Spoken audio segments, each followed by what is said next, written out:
Hello everyone, welcome back to the channel. In this lecture, we are going to learn about the techniques in cell biology. So this is a topic of second unit of CSIR NET Life Science syllabus. And also let me tell you that this is the second class of the unit, this lecture series that we have started. So yeah, let's get started.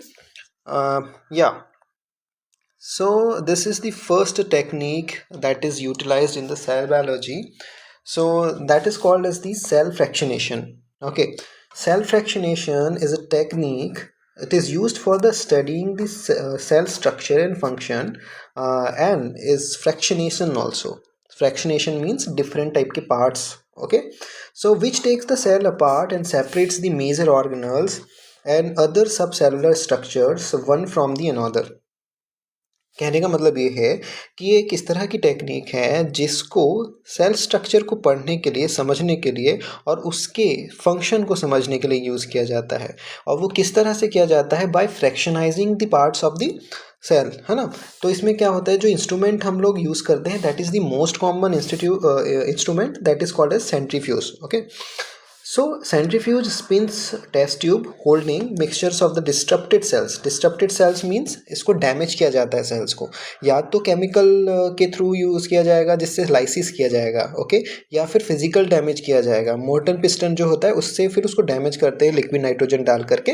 Okay, so that is called कि Ln2 use करते हैं। और फिर उससे क्या होता है कि एक्सट्रीमली ड्राई हो जाता है, तो फिर मोर्टल पिस्टर यूज़ करके उसको ड्राई कर लिया जाता है और उससे वो डैमेज हो जाता है। ठीक है, तो इस तरह से हम लोग इसको डिस्टर्ब करते हैं सेल को। और इंक्रीजिंग स्पीड, इंक्रीज करते रहते हैं जब स्पीड की सेंट्रीफ्यूज की, तो डिफरेंट टाइप के जो कंपोनेंट्स होते हैं उसके, डिफरेंट टाइप के जो ऑर्गेनल्स होते हैं ना, ऑर्गेनल्स होते हैं वो डिसोसिएट होने लग जाते हैं। तो कहने का मतलब है कि एट ईच स्पीड, हर स्पीड में रिजल्टिंग फोर्स, जो स्पीड बढ़ी हुई होती है उससे एक फोर्स लगता है, that is called as the G force लगता है। मतलब जी जितना ज़्यादा बढ़ते जाएगा, ग्रेविटी जितनी बढ़ेगी उतना पर कंपोनेंट पे जो वेट है, जो अट्रैक्शन फोर्स है वो ज़्यादा लगेगा। ओके, तो इसका मतलब ये होगा कि फिर वो ज़्यादा अच्छे से सेपरेट होंगे, है ना, क्योंकि बड़े पार्ट्स पे ज़्यादा लगेगा और छोटे कम में कम लगेगा। हालांकि the amount will be the same, but उनके नीचे आने की जो स्पीड है वो डिपेंड करेगी। Okay, so, resulting force causes a fraction of the cell component to settle to the bottom of the tube. Okay, forming a pallet. Pellet क्या होता है, सबसे पहले तो अपन को ये समझना होगा। जैसे कि यहाँ पे यहाँ पे एक सेंट्रीफ्यूज ट्यूब दी गई है। Okay, you can call it कि एप एंड ड्रॉप ट्यूब है या फिर टेस्ट ट्यूब है, what ever, it depends on the कि किस टाइप का सेंट्रीफ्यूज आप यूज़ कर रहे हो, है ना।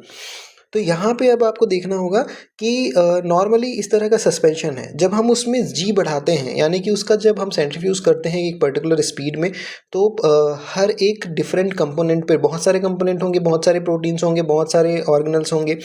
तो उनमें अलग अलग टाइम पे सेम टाइम पे सेम लेवल ऑफ जी लगेगा, that is the gravity, but उनकी जो स्पीड होगी नीचे आने की वो अलग अलग होगी। तो एक लास्ट में क्या होता है कि एक थिक थिक सा पार्ट बन जाता है, जो नीचे पे सेंटीमेट जो है वो आ जाता है, तो उसको ही हम पैलेट बोलते हैं। अगर हम इसको पैलेट बोलते हैं, जस्ट अ सेकेंड, है ना, इसको अगर हम लोग, जस्ट अ सेकेंड, इसको हम पैलेट बोलेंगे। और ये जो ऊपर पे बचता है ना, इसको हम बोलते हैं सुपरनेटेंट। क्या बोलते हैं? सुपरनेटेंट बोलते हैं। ओके, तो ये दो पार्ट होते हैं किसी भी सेंट्रीफ्यूज सिस्टम के, कि ऊपर पे सुपरनेटेंट आता है, दैट इज कॉल्ड सुपरनेटेंट, और नीचे पे जो सेंटीमेट होते हैं उसको हम बोलते हैं pellets. Okay, so let get इसके बाद में और दूसरा पढ़ते हैं कि at the lower speed the pellet consist of the larger components. या क्योंकि आपकी स्पीड कम होगी तो धीरे से आएंगे, तो भारी भारी जो कंपोनेंट हैं वो जल्दी आ जाएंगे, पर भी वो नीचे ही रहेंगे, तो लार्जर कंपोनेंट्स लो स्पीड पे नीचे आते हैं। जबकि हायर स्पीड पे pellet with the smaller components भी बनते हैं। ठीक है, तो अब ये जो टेक्निक है ये कैसे होती है? एप्लीकेशन इसका है कि it is use to isolate और fractionate the cell component based on the size and density. ठीक है, किस बेस पे होता है सेल फ्रैक्शनेशन, ये आपको हमेशा याद रखना है। ठीक है, सेल फ्रैक्शनेशन किस चीज़ के लिए होता है? Based on the size and density, it is very very important. ठीक है, उसके बाद में हम चलते हैं कि the technique cells are homogenised. Homogenise कैसे किया जाता है, या तो हम Ln2 यूज़ करते हैं, that is a liquid nitrogen, या फिर हम केमिकल करते हैं, ओके, केमिकल लाइसिस, इसको बोलते हैं केमिकल लाइसिस। ये दो चीज़ें करते हैं जिससे होमोजेनाइज हो जाता है, उसको फिर सेंट्रीफ्यूज करते हैं। The supernatant liquid is poured on to into another tube. Okay, यहाँ पे क्या बताया गया है, देखो आपने सेल को लाइस कर लिया था, ठीक है ना, और आपने जब उसको लाइस किया उसके बाद में आपने एज अ लिक्विड उसको डाल दिया आपके टेस्ट ट्यूब में। फिर उसके बाद में आपने 800 जी के आसपास 10 मिनट्स के लिए सेंट्रीफ्यूज किया, तो जो कुछ भारी कंपोनेंट्स थे वो नीचे पे बैठ गए, दैट इज़ कॉल्ड पैलेट, और सुपरनेटेंट में कुछ रह गए। तो अभी इसको हम क्या करते हैं कि, तो अभी सुपरनेटेंट आ गया और पैलेट आ गया, है ना। तो इस तरह, और फिर हम क्या करते हैं कि जो सुपरनेटेंट आया उसको हम फिर निकालते हैं और फिर हम दूसरे नए वाले ट्यूब में डाल देते हैं और फिर सेंट्रीफ्यूज करते हैं इंक्रीज्ड स्पीड में। तो अभी क्या हुआ, जो ऊपर थे सुपरनेटेंट उनमें से जो भारी थे कंपोनेंट वो नीचे आ गए, क्योंकि हमने इसमें पैलेट तो लिया नहीं, है ना। तो अब ये और नीचे बैठ जाएगा और फिर सुपरनेटेंट भी बच जाएगा। अब इसमें और छोटे मॉलिक्यूल्स होंगे, छोटे कंपोनेंट्स होंगे, फिर उसको हम लोग एक और बार ऐसी रिपीटेड प्रोसेस करेंगे। इसी से फ्रैक्शनेशन होता है, इसी को फ्रैक्शनेशन कहते हैं, कि हम लोग डिफरेंट टाइप के जो पार्ट्स होते हैं ना, उसके जो कंपोनेंट्स होते हैं, उसको हम किस लेवल पे, किस बेस पे करते हैं, based on the size and the density. इसको आपको ध्यान रखना है, based on the size and the density हम उसको डिवाइड करते हैं। तो क्या है कि लॉन्गर टाइम के लिए हायर स्पीड पे करेंगे। This process is repeated several times, जैसा कि मैंने बताया। दिस डिफरेंशियल सेंट्रीफिकेशन, है ना, डिफरेंशियल जो बढ़ाते रह रहे हैं, चेंजेस ला रहे हैं ना, different, result in a series of pellets. Series of pellets बनेंगे, एक पैलेट, दो पैलेट, तीन पैलेट, है ना, इस तरह से बनेगा, और फिर कंटेनिंग द डिफरेंट कंपोनेंट्स। तो इस तरह से ये होगा, ठीक है। अब इस डायग्राम को एक बार अच्छे से समझ लेते हैं हम लोग, चलो। Okay, let me clear this first. तो ये जो हम डायग्राम समझ रहे हैं, ये देखो, हमने सेल को लाइसिस किया था और उसके बाद में हमने उसको सेंट्रीफ्यूज ट्यूब बोल सकते हैं, या फिर एपेंड्रॉफ ट्यूब, या फिर जो भी है, उसमें हमने उस ट्यूब में रखा, और 800 जी, है ना, यहाँ पे वैल्यूज़ हमेशा चेंज होते रहेंगी। कोई 800 जी में करेगा, कोई 900 में करेगा, कोई 600 जी में करेगा, बट ओवरऑल उसको आपको ये देखना है कि वो कौन से वाले जी के पास में है, उसके बेस पे डिपेंड करेगा, ठीक है। हमेशा ये ध्यान रखना, क्योंकि कंफ्यूज करने के लिए क्वेश्चन इसी तरह से डिज़ाइन किए जाते हैं, ओके। तो हमने उसको सेंट्रीफ्यूज किया 800 जी में, और फिर हमको पता चलता है कि एक पैलेट बन गया। जो पैलेट जो बना उसको हमने फिर सेंट्रीफ्यूज किया, ठीक है, न्यूक्लियाई सेंटीमेंट्स वहाँ पे मिल जाएंगे आपको। फिर हमने उसको सुपरनेटेंट को लिया, फिर हमने 1,00,000 जी पे चला दिया उसको, 15,000 जी से 1,00,000 जी पे चला दिया, तो हमको मिल गया माइटोकॉन्ड्रिया के आसपास, या सॉरी 15,000 में हमको जो पैलेट मिला वो माइटोकॉन्ड्रिया, लाइसोसोम, पेरोक्सिसोम मिल जाएंगे। फिर 1000 जी पे और जो चला देंगे तो हमको जो पैलेट पे मिलेगा फ्रेगमेंट्स ऑफ दी 1,00,000 में fragments of the plasma membrane and the endoplasmic reticulum, और उसको 2,00,000 में सेंट्रीफ्यूज कर देंगे, 2,00,000 या 3,00,000 के पास में, तो राइबोसोम जैसे प्रोटीन्स सिस्टम आ जाएंगे, ठीक है। इसको और अच्छे से पढ़ते हैं। यहाँ पे कुछ लाइक एक्सपेरिमेंटल वैल्यूज़ लिखी हुई हैं, इसको आप रिकॉल कर सकते हो, और उसके बाद में जब भी क्वेश्चन आएगा और इस वैल्यू से थोड़ा ऊपर नीचे आना है, तो सबसे पहले जो क्लोजली वाली होगी उसको आपको चूज़ करना होगा, ठीक है। तो यहाँ पे जो एक्सपेरिमेंटल वैल्यू दी गई है कि 1000 जी 10 मिनट्स के लिए चलाया जाए, तो पैलेट पे क्या आता है, पैलेट पे आता है न्यूक्लियाई, साइटोप्लाज्म, प्लाज्मा मेम्ब्रेन और सेल डेब्रिस, ठीक है। और इसी पैलेट को हम रख देते हैं, और इसका जो सुपरनेटेंट है ना, इसका हम लोग जो सुपरनेटेंट है ये लेते हैं और हम उसको चलाते हैं 20,000 जी पे 20 मिनट्स के लिए। तो हमको पैलेट में मिलता है mitochondria, chloroplast, lysosome, peroxisome and the Golgi bodies, okay, और Golgi apparatus you can see. अब इसका जो हम ये हमारा पैलेट पे आएगा, तो हमको हमेशा ध्यान रखना है कि 20 जी पे 20 मिनट्स चलाने के लिए जो पैलेट पे है ये सारी चीज़ें मिलती हैं। लेकिन सुपरनेटेंट पे क्या मिलेगा, सुपरनेटेंट पे हमें ये मिलेगा जो कि नेक्स्ट का पैलेट होगा। 80,000 जी पे 60 मिनट्स चलाने पे हमको पैलेट पे microsome, that is the plasma membrane के छोटे छोटे पीसेस, ओके, प्लाज्मा मेम्ब्रेन के छोटे छोटे पीसेस जो होते हैं वो होते हैं माइक्रोसोम्स। या फिर एंडोप्लाज्मिक रेटिकुलम के फ्रेगमेंट्स, स्मॉल फ्रेगमेंट्स और स्मॉल वेसिकल्स, छोटे छोटे वेसिकल्स होते हैं, या तो ये कुछ भी कंटेन करके रख सकते हैं, है ना। ये होगा पैलेट अगर आप 80,000 जी पे चलाओगे तो, ठीक है, यू गेटिंग इट। लेकिन इसका सुपरनेटेंट क्या होगा, इस अगर 80,000 जी पे चलाने का सुपरनेटेंट का क्या होगा, सुपरनेटेंट होगा आपका राइबोसोम और लार्ज मैक्रोमोलिक्यूल्स, ओके। और उसको अब यहाँ पे पैलेट में क्या मिलने वाला है, और 1,50,000 जी पे अगर 3 घंटे के लिए चलाते हो तो पैलेट पे राइबोसोम लार्ज मैक्रोमोलिक्यूल्स आने लग जाते हैं, ओके। सो ये वैल्यूज आपको ध्यान रखनी है, इसको अच्छे से पढ़ना। अगर पूछा है कि 1000 जी पे पैलेट कितना है, कौन आएगा, तो ये आएंगे पैलेट, ठीक है, क्या आएंगे, ये पैलेट आएंगे। लेकिन 1000 जी पे सुपरनेटेंट पूछा है तो ये आएगा, ठीक है, ये आएगा, ओके, गेटिंग इट। ठीक है, यही सारी ये रिपीट किया गया है ना। फिल्टर्ड होमोजेनेट था, 1000 जी पे चलाया न्यूक्लियर पैलेट आया, 15,000 पे चलाया माइटोकॉन्ड्रिया क्लोरोप्लास्ट लाइसोसोम आया, 1 लाख जी पे चलाया माइक्रोसोमर पैलेट मेम्ब्रेन आया, 3 लाख जी पे चलाया that is the close to 2 lakh g, तो small polysomes ribosome subunit आ गई। और लाइक सुपरनेटेंट पे 3 लाख जी पे उसके बाद में हमने और उसको चला दिया, है ना, देर तक, तो साइटोसोल आ जाता है। सो ओके, तो चलो अब इसका क्वेश्चन सॉल्व करते हैं, ठीक है। सो ये जो क्वेश्चन है ये आया था दिसंबर 2015 में, ओके, CSIR लाइफ साइंस के नेट के एग्जामिनेशन में, ठीक है। तो क्वेश्चन है कि a researcher is studying the sub cellular localisation of a particular protein X. एक साइंटिस्ट, एक रिसर्चर सब सेलुलर लोकलाइजेशन देख रहा है किसी प्रोटीन का जो कि उसका नाम है एक्स, है ना। तो उसने क्या किया, एक एनिमल सेल का देख रहा है, ओके। तो रिसर्चर ने परफॉर्म किया सक्सेसिव सेंट्रीफ्यूगेशन, जिसको हम सेल फ्रैक्शनेशन भी बोलते हैं, at an increasing rotor speed, मतलब सेंट्रीफ्यूज का जी बढ़ा रहा है, स्पीड बढ़ा रहा है, राइट, आरपीएम बढ़ा रहा है। The researcher start spinning the cellular homogenate at 600 G, 600 G के पास में है, मतलब कि यहाँ पे क्या आने वाला है, न्यूक्लियस वाले जो सिस्टम होते हैं ना। 10 मिनट के लिए collect the pellet, spin the supernatant at 10,000 G for 20 minutes. अभी क्या किया उसने, देखो यहाँ पे जो जो बोलते जा रहा है उसको बताते जाओ। आपकी सेल थी, है ना, आपकी सेल थी यहाँ पे, ये सेल लिया उन्होंने, उसको हम इन्होंने क्या किया कि 600 जी पे चला दिया, ठीक है, 600 जी पे चला दिया। और उसके बाद में फिर ये आ गया, इसका एक पैलेट आया होगा। अब पैलेट का जो सुपरनेटेंट होता है ना, ये सुपरनेटेंट को लिया इन्होंने, फिर इसको चला दिया इन्होंने 10,000 जी पे, 10,000 जी पे, ओके। और इसका जो पैलेट आया था, इसका सुपरनेटेंट जो आया था, ठीक है, इसका जो सुपरनेटेंट आया था इसको उन्होंने लिया। यहाँ पे लिखा है कि pellet collects the pellet, spins the supernatant, अब इसका सुपरनेटेंट लिया और इसको इन्होंने चला दिया 1 लाख जी पे, 1 लाख जी पे, ठीक है, that is the thing.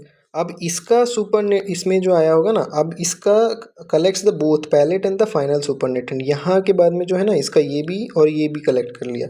On subjecting the various pellet and the final supernatant to the western blotting with anti protein X antibody, तो जो एक्स प्रोटीन था उसकी एंटीबॉडी यूज़ किया उसने, और पता चला कि it is observe to be maximally expressed in the pellet after centrifugation at the 10,000 जी।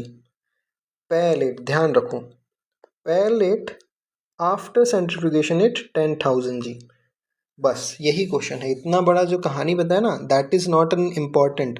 ऐसा ही होता है CSR के एग्जामिनेशन में, आपको बस छोटा वाला क्वेश्चन ढूंढना है और उसका आंसर देना है। ये पूरी जो कहानी इसके आसपास बनाया है आपके मन को भटकाने के लिए, कंफ्यूज करने के लिए, क्योंकि लाइक जो फैक्ट है वो तो फैक्ट ही होगा ना, तो फैक्ट के लिए तो छोटा सा क्वेश्चन आता है, तो इसको इस तरह से कॉन्सेप्ट बनाने के लिए कोशिश किया जाता है, ठीक है। आपको रिकॉल कराया जाता है कि कौन सा वाला जो आपने टॉपिक है वो पढ़ा था, तो वहाँ से हमने लाया ये।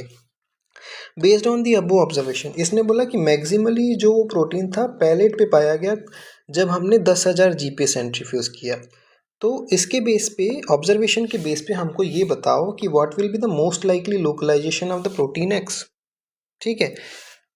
पैलेट आफ्टर सेंट्रीफिकेशन, ये सबसे ज़्यादा वहाँ पे मैक्सिमली एक्सप्रेस हुआ था, कहाँ पे हुआ था, इसका आंसर आना चाहिए। चलो देखते हैं, वैसे तो मेरे हिसाब से माइटोकॉन्ड्रिया आएगा। ओके, माइटोकॉन्ड्रिया आएगा। और अब देखते हैं इसका आंसर। देखो यहाँ पे जो है ना 10,000 जी या 15,000 जी, 15,000 जी पास है 10,000 के, माइटोकॉन्ड्रिया क्लोरोप्लास्ट लाइसोसोम आएगा। यहाँ पे देखते हैं 20,000 जी, हमने पहले ही बोला था आपको कि जो भी वैल्यू होगी उसके पास ढूंढना है। 20,000 जी 10,000 के पास में होता है, तो उसके पैलेट में क्या आता है, पैलेट पूछा गया ना, mitochondria chloroplast lysosome peroxisome and Golgi body. Option में क्या है, न्यूक्लियस है, लाइसोसोम नहीं है, राइबोसोम है, राइबोसोम कोई वहाँ पे नहीं है, न्यूक्लियस नहीं है वहाँ पे, माइक्रोसोम नहीं है वहाँ पे, तो माइटोकॉन्ड्रिया तो है ऑप्शन में। That will be the answer. ठीक है। Okay, moving to next technique that is called as the FRAP technique. Okay, FRAP technique क्या होती है, पहले तो इसका आपको फुल फॉर्म पता होना चाहिए। फ्रैप टेक्निक का फुल फॉर्म होता है the fluorescence recovery after photo bleaching. Okay, ये जो टेक्निक होती है इसका यूज़ किया जाता है ये पता करने के लिए कि lateral diffusion of protein and lipid can be visualise. तो हमको ये पता करना है, ये बताता है ये वाली टेक्निक कि जो आपके जो प्लाज्मा मेम्ब्रेन होती है ना सेल की, वो सॉलिड नहीं होती है, वो मूवेबल होती है, बहुत वोलेटाइल टाइप की होती है, वो यहाँ से वहाँ मूव करते हैं उसके कंपोनेंट्स। ठीक है, तो that is why it is called as नी कि सिलेक्टिव परमिएबल। जो प्लाज्मा आपकी प्लाज्मा मेम्ब्रेन होती है उसको क्या बोलते हैं आप, प्लाज्मा मेम्ब्रेन जो होता है that is called as selectively permeable.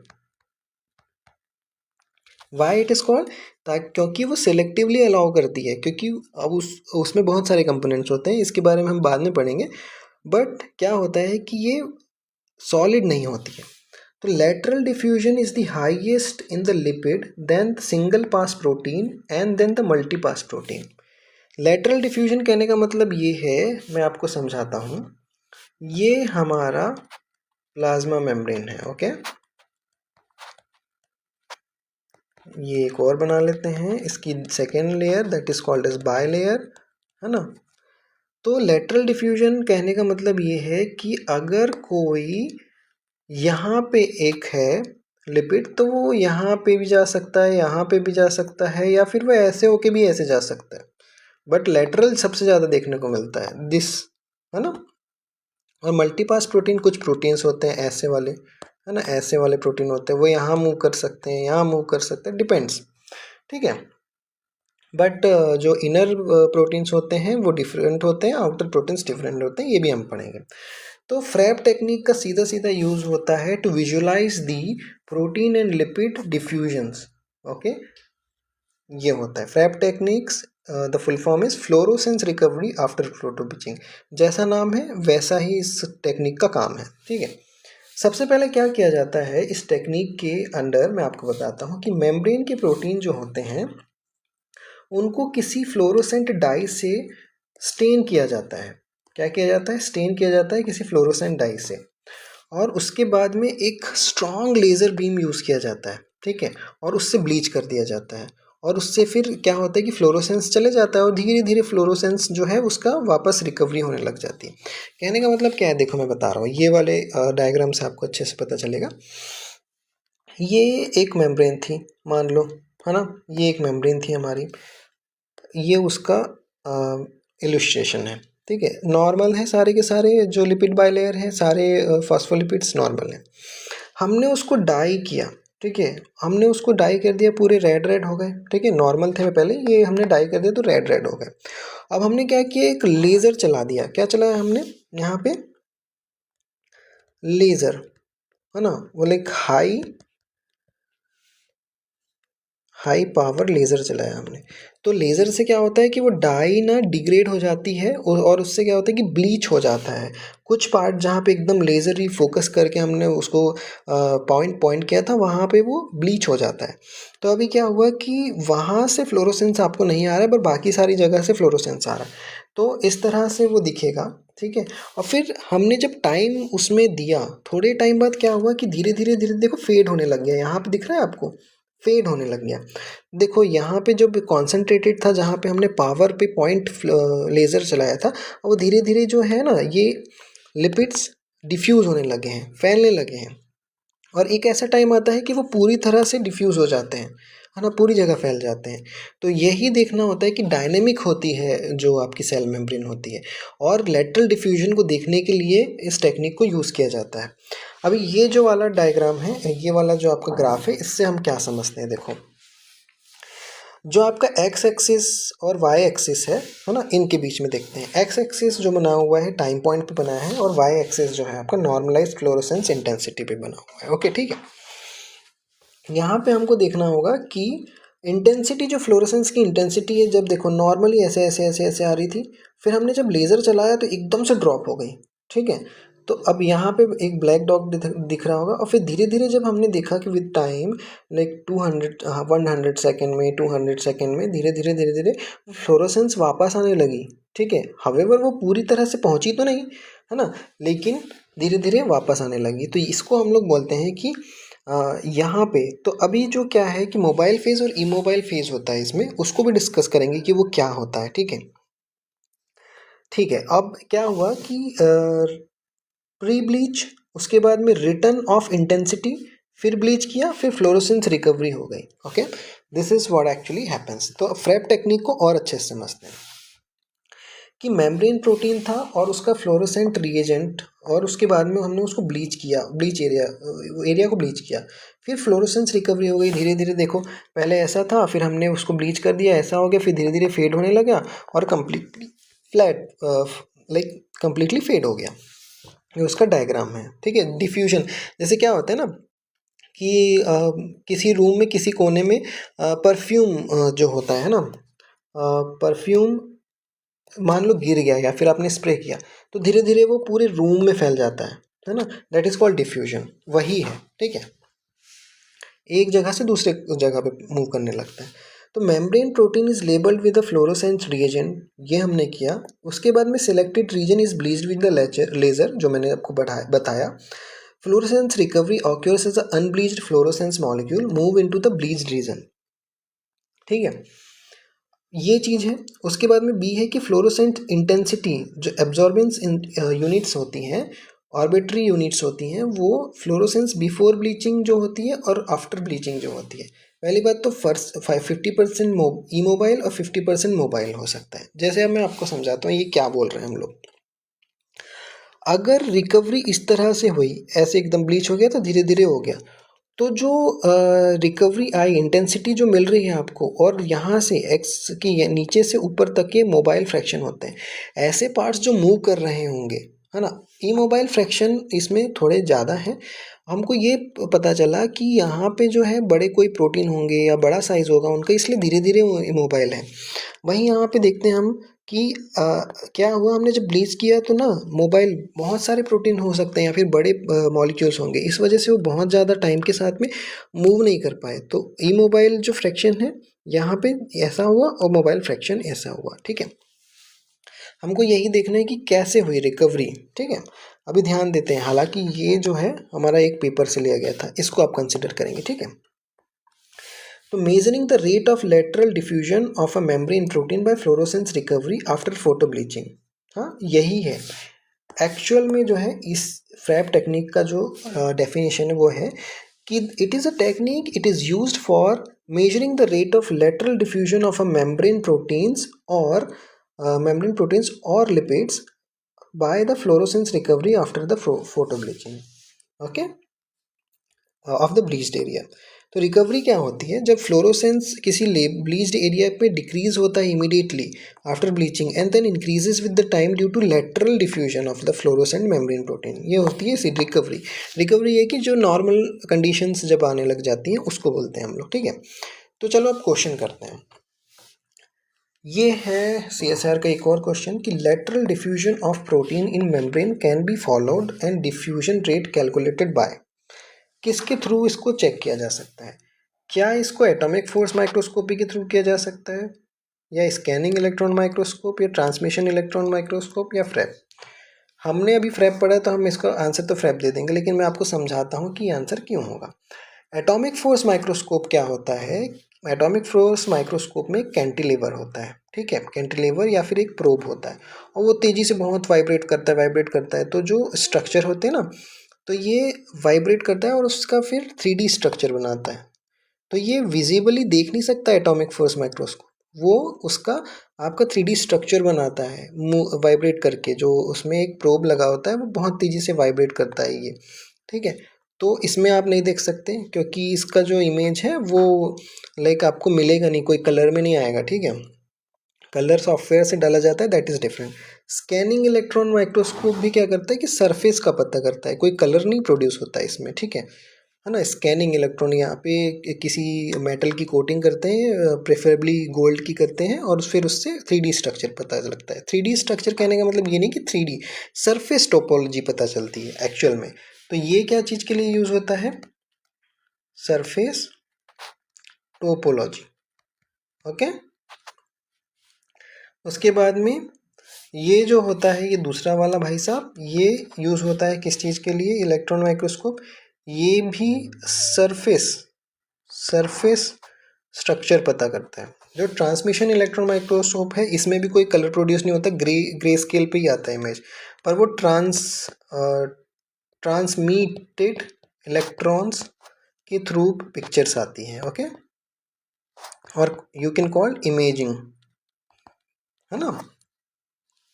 तो अब यही टेक्निक है, फ्रेप टेक्निक, कि lateral diffusion of proteins and the lipids in the membrane can be followed and diffusion rate can be calculated by the fluorescent recovery after photobleaching. This will be the answer. देखो यहाँ पे दिया हुआ है। उसके बाद में हम जाते हैं कि 2019 का जो क्वेश्चन होता है, ठीक है। ये है क्वेश्चन कि to investigate the dynamic nature of two unrelated centrosomes, okay, ठीक है, to localise GFP tagged proteins, GFPA GFPB, ठीक है, इसका जो भी मतलब होगा। एक प्रोटीन है, ये कह रहा है कि GFPA and GFPB, a team of scientist conducted fluorescence recovery after photo bleaching, that is a FRAP technique experiment. The FRAP profile of these two proteins are given below, ठीक है।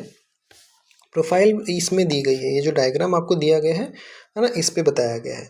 अब यहाँ पे बोला है, ऑप्शन दिए हैं कि GFP shows faster exchange rate than the GFPA, okay. क्या बोल रहे हैं? GFPB का faster exchange rate, faster exchange rate उसका होगा जो बहुत जल्दी आप रिकवरी कर लेगा, ठीक है। ये था, हमने फ़ोटो ब्लीच कर दिया यहाँ पे, ठीक है, यहाँ पे था, हमने फ़ोटो ब्लीच कर दिया इसको और बहुत तेज़ी से आ गया, ओके, बहुत तेज़ी से उसने रिकवर कर लिया। किसने?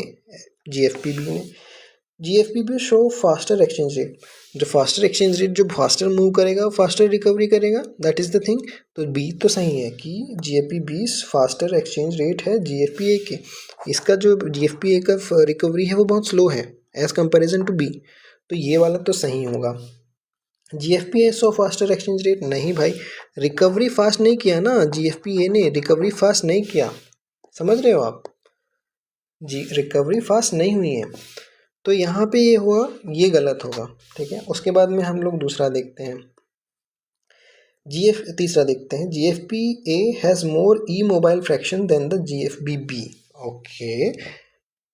ई मोबाइल फेस, अगर मोबाइल फेस ज़्यादा होगा, जो मोबाइल मतलब कि जो ज़्यादा मूव कर सकता है, तो उसका फ्रैक्शन ज़्यादा होगा ना, तो GFPB का जो मोबाइल फ्रैक्शन है वो ज़्यादा है ना, एज़ कंपेरिजन टू GFB का जो मोबाइल फ्रैक्शन है ज़्यादा है एज़ कंपेरिजन टू GFPA। क्यों? क्योंकि मोबाइल फेस ज़्यादा है इसका, और लेकिन पूछा क्या है कि ई मोबाइल फेस जो ज़्यादा मूव नहीं कर सकता, ज़्यादा मूव नहीं कर सकता उसका तो ए है ना, इसलिए तो जल्दी वो रिकवर नहीं कर पाया। ई मोबाइल फेस है ना, ये हो गया हमारा मोबाइल फेस, ये इसको जो हम काउंट करते हैं इसको ई मोबाइल फेस बोलते हैं इसको, ठीक है। तो ई मोबाइल फेस ए का ज़्यादा हैज़ मोर, ठीक है, ये वाली बात सही है। GB का ई मोबाइल फ्रैक्शन ज़्यादा है GFA। अगर ई मोबाइल मतलब ना चल सकने वाले जो कंपोनेंट्स हैं वो मतलब मूव करने वाले कंपोनेंट्स, जो ना मूव करने वाले कंपोनेंट्स हैं वो ज़्यादा है, ऐसा नहीं है बी में तो, क्योंकि अगर GFBB ज़्यादा फास्ट मूव कर रहा है यहाँ से वहाँ, उसका जो लेटरल डिफ्यूजन है वो ज़्यादा देखने को मिल रहा है। इसका मतलब उसमें ज़्यादा मोबाइल फेस होंगे, ना कि ई मोबाइल फेस। तो मोबाइल फेस बी में ज़्यादा है, मोबाइल फेस बी में ज़्यादा है देन ए। बट यहाँ पूछा है ई मोबाइल फेस। ई मोबाइल फेस किस में ज़्यादा है? ए में है, ई मोबाइल फेस। ठीक है, तो ये वाला गलत है। ई मोबाइल फेस ए में ज़्यादा है, बी में कम है। तो यहाँ पे ए और सी आएगा, ए और सी। ठीक है, let's check it. Yes, A and C, very good. Okay, अब दूसरा टॉपिक देखते हैं, सेल फ्यूजन एक्सपेरिमेंट। ओके, ये जो सेल फ्यूजन एक्सपेरिमेंट था वो डेविड एंड माइकल एडिन ने दिया था। ठीक है, it was an experiment demonstrating the diffusion of a protein in a plasma membrane of mouse human hybrid cells. ये डेविड एंड माइकल ने एक एक्सपेरिमेंट किया जिसका नाम था सेल फ्यूजन एक्सपेरिमेंट। उसमें वो क्या करते हैं कि माउस मेम्ब्रेन प्रोटीन को लेबल करते हैं किसी ग्रीन फ्लोरोसेंट डाई से, और ह्यूमन मेम्ब्रेन के जो प्रोटीन को लेबल करते हैं रेड फ्लोरोसेंट डाई से। फिर वो जो एक्सपेरिमेंट करते हैं उसमें वो फ्यूजन कराते हैं। और फ्यूजन कैसे करते हैं कि, है ना, फ्यूजन कराते हैं कि लाइक उनके प्लाज्मा मेम्ब्रेन को जोड़ते हैं। ओके, और उनको पता चलता है कि जो लेबल्ड प्रोटीन होते हैं वो धीरे धीरे मिक्स होने लगे, है ना। यानी कि लेटरल डिफ्यूजन तो हो रहा था, लेकिन सेल फ्यूजन एक्सपेरिमेंट से ये पता चला कि प्रोटीन भी यहाँ से वहाँ मूव करते हैं। वो तो सिर्फ लिपिड को पता कर रहा था, प्रोटीन को भी कर रहा था। 30 से 40 मिनट में ये पता चला कि लेबल्ड प्रोटीन कम्प्लीटली मिक्स हो चुके हैं। अब रेड वाले यहाँ वहाँ स्कैटर्ड हैं, ग्रीन वाले यहाँ वहाँ स्कैटर्ड हैं, इस तरह से। कंक्लूजन ये निकला कि this happened due to the movement of the protein. तो हमको ये पता चला कि प्लाज्मा मेम्ब्रेन में भी मूवमेंट ऑफ प्रोटीन्स देखने को मिलते हैं। ओके, तो यहाँ पे क्या एक्सपेरिमेंट है, यहाँ डायग्राम से देखते हैं कि माउस सेल था और एक कलर था उसका, उसको लाइक लेबल किया गया था, एंड देन ह्यूमन में उसको लेबल किया गया था। जब उसको फ्यूज़ किया गया मेम्ब्रेन को, तो हमको पता चला कि फिर हाइब्रिड सेल बन गई, और फिर धीरे धीरे जो प्रोटीन है वो यहाँ वहाँ स्कैटर हो गए। ओके, ऐसा नहीं था कि वो सेम जगह पे प्रेजेंट थे, वो मूव हो गए यहाँ वहाँ पे, लाइक इवनली डिजॉल्व हो गए, यू कैन से। तो ये एक्सपेरिमेंट था जिससे हमको पता चला कि proteins can move in the plasma membrane. ये भी सेम है, फ्यूजन कर दिया गया और माउस प्रोटीन को भी देखने मिला, ह्यूमन प्रोटीन भी देखने मिला, और 40 मिनट की इंक्यूबेशन में, मतलब इतने फास्ट वो मूव कर जाते हैं। ठीक है, तब एक क्वेश्चन करते हैं। A group of scientists performed an experiment where they artificially fused mouse cell with monkey cell। देखो यहाँ पे चेंज कर दिया, पढ़ा आपने ह्यूमन सेल के साथ में होगा, लेकिन यहाँ पे उन्होंने मंकी सेल कर दिया। तो क्वेश्चन इसी तरह से मैनिपुलेट करते हैं, क्वेश्चन रहता वही है, कॉन्सेप्ट रहता वही है, बट क्वेश्चन यहाँ पे चेंज कर देते हैं। Okay, the resulting fuse cells were labeled with the fluorescently tagged antibodies against the mouse and monkey surface receptor proteins. ठीक बात है, एक्स एंड वाई रिस्पेक्टिवली। तो उन्होंने क्या किया यहाँ पे बेसिकली कि एक सेल लिया और उसको एक्स से कर दिया, और दूसरा वाला हमारा दूसरा लिया उसको वाई से लेबल कर दिया। Okay, at time 0 just after fusion event, two receptors were confined to their own half in the heterokaryon। Okay, heterokaryon, जो हेट्रोकैरियन बना ना वो यहाँ पे इस तरह से बन गया, मतलब दो चीज़ का जो मिक्स होता है वहाँ पे अपने अपनी जगह पे वो प्रेजेंट थे। However, such surface receptor X and Y intermixed on the surface after the 60 minutes। 60 minute के बाद में ये हुआ कि ऐसे ऐसे हो गया, मैं बता रहा हूँ उसका मेम्ब्रेन, आप ये समझ लो, है ना, ऐसे मिक्स हो गया, इंटरमिक्स्ड। Which one of the given statement correctly reflects the outcome of the experiment? इसका आंसर तो यहीं पे दिया हुआ है, मैंने उसको सेपरेट करना बोल गया। ओके, या तो आंसर दिया हुआ है, बट एक एक ऑप्शन को हम समझते हैं। The protein in the cytoplasm are dynamic in a dynamic state. Cytoplasm की बात नहीं कर रहे हैं, प्रोटीन के बारे में बात करें सरफेस में। The protein on the membrane surface are dynamic state, सही बात है क्योंकि हमने ऑलरेडी यहाँ पे देखा है कि वो मेम्ब्रेन के बारे में बात की। Surface membrane protein exchange with the cytosolic protein, नहीं भाई, जब रिसेप्टर और ट्रांसपेरेंट रिसेप्टर्स के बारे में बात किया गया तो the protein, it will called as protein, ठीक है। तो membrane surface protein are static phase, static नहीं है, मूव कर रहा है, यही होगा इसका आंसर, ठीक है। Okay, so let's move to the next topic, that is the hydropathy और हाइड्रोफोबिसिटी प्लॉट। ओके,